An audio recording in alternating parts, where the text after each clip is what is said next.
আমি জানি না কাকে বলে প্রেম, আমি জানি না ভালোবাসা ঠিক কেমন। আমি শুধু এইটুকু জানি, তোমাকে দেখতে না পেলে আমার বুকের গভীরে কষ্টের বাঁশি গুমড়ে বাজে, বাজতেই থাকে। তোমাকে সামনে না পেলে ভীষণভাবে আততায়ীর মতো দুঃখেরা আমাকে ঘিরে ধরে ভয় দেখায়।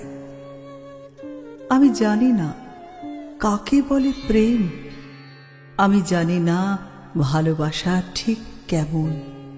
শুধু শুধু এইটুকু জানি, যেদিন তুমি থাকো কাছে আমার পাশে, সেদিন গোধূলি মধুময় হয়ে ওঠে, সেদিন সকাল আহির ভৈরর সুরে স্নান করে, সেদিন ঘন যামিনীর মুহূর্তগুলো নক্ষত্রের আশীর্বাদ পূত হয়ে ওঠে, সেদিন মধ্য দুপুরের স্তব্ধতায় 84 আর গৌর সারং বাজতে থাকে, বাজতেই থাকে, বাজতেই থাকে।